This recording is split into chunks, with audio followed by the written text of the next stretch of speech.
দেখুন বন্ধুরা, আজকে এই মাছটা দেখে আমি অবাক হয়ে গেছি। কত বড় মাছটা দেখুন। নমস্কার বন্ধুরা, নীলি রান্নাঘরে সবাইকে অনেক অনেক স্বাগত।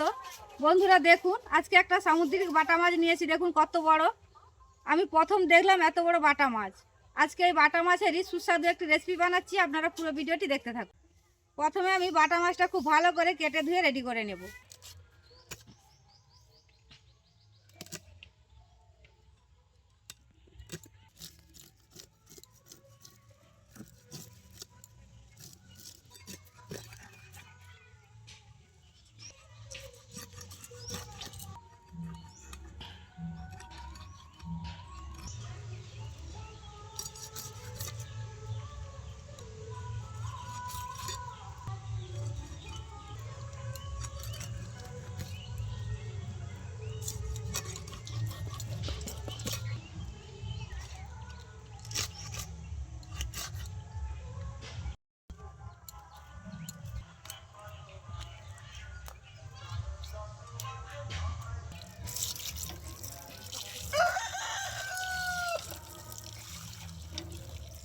মাছটা খুব ভালো করে কেটে ধুয়ে নিয়েছি। এবার আমি চলে যাচ্ছি রান্নার দিকে।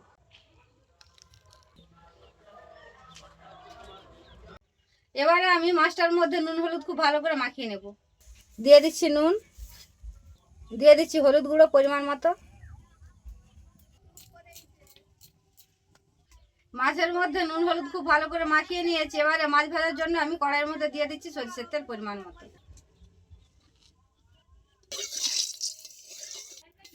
তেল খুব ভালো করে গরম করে নিয়েছি। এবারে মাছটা তেলের মধ্যে দিয়ে দেব।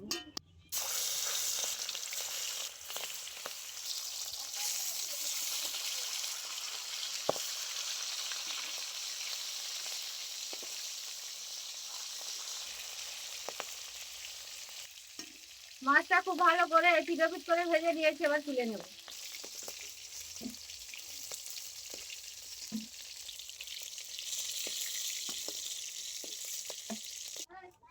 এবারে আমি সব কটা মাছ ভেজে নেব।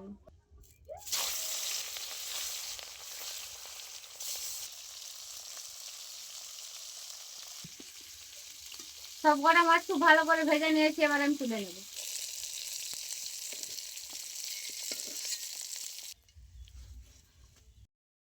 রান্নার জন্য মাছ ভাজা তেলের মধ্যে আমি দিয়ে দিচ্ছি আরো একটু সরিষার তেল। তেল খুব ভালো গরম হয়ে গেছে। এবার দিয়ে দিচ্ছি একটা গোটা শুকনো লঙ্কা, পেঁয়াজ কুচি পরিমাণ মতো।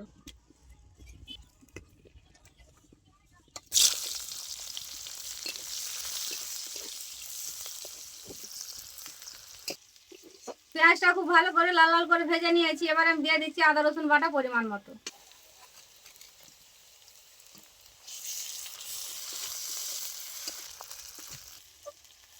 আদা রসুন পেঁয়াজ খুব ভালো করে লাল লাল করে ভেজে নিয়েছি। এবারে দিয়ে দিচ্ছি বেটে রাখা মশলা। এখানে রয়েছে শুকনো লঙ্কা, গোটা জিরে, গোটা ধনে বাটা।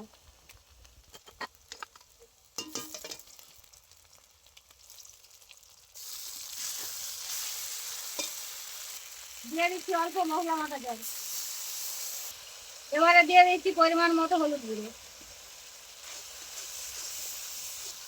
দিয়ে দিচ্ছি অল্প লঙ্কার গুঁড়ো। আরো অল্প মশলা বাটা জল দিয়ে বেশ কিছুক্ষণ কষিয়ে নেব।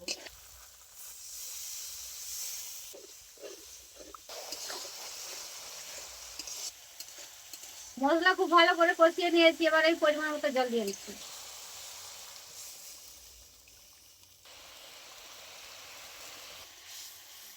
খুব ভালো করে ফুটিয়ে নিয়েছি। এবার আমি মাছটা দিয়ে দিচ্ছি।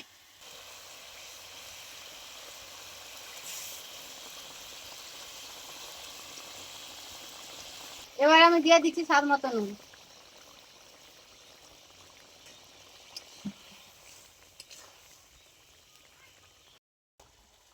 রান্নাটা আমার প্রায় শেষের মাথায় হয়ে এসছে। খুব বেশি ঝোল রাখবো না, মাখা মাখা করে নামিয়ে নেব।